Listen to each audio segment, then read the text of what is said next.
Unggahan Denny Lugina, karyawan Universitas Informatika dan Bisnis Indonesia Kota Bandung, yang berkomentar ingin menimpuk Presiden Joko Widodo memakai batako berujung pengunduran diri. Hal itu setelah ramai di Twitter dan direspon putra sulung Joko Widodo, Gibran Raka Buming Raka.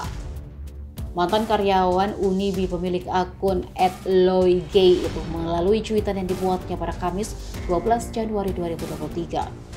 Unggahan itu berisi umpatan dengan kalimat "jadi pengen nimpuk bibirnya pakai batako" yang disertai emot tertawa. Unggahan itu merespon unggahan sebuah video berdurasi 10 detik oleh akun King Purwa.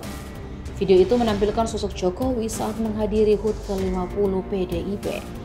Unggahan Denny Lugina kemudian ramai di Twitter dan direspon oleh putra sulung Joko Widodo, Gibran Raka Buming Raka. Pihak kampus yang mengetahui unggahan karyawannya kemudian bergegas untuk melakukan klarifikasi.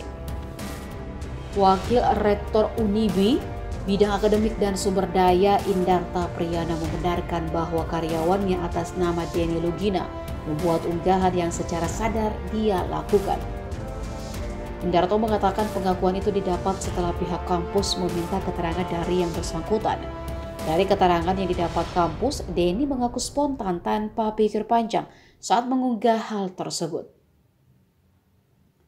Berdasarkan aturan kampus yang disepakati, tindakan Denny dinilai keluar dari tata tertib dan nilai-nilai yang dijunjung tinggi oleh Unibi. Setelah dijelaskan bahwa umpatan terhadap kepala negara yang dilakukan mencoreng alma mater Unibi, Denny kemudian menyatakan mundur dari lembaga kampus.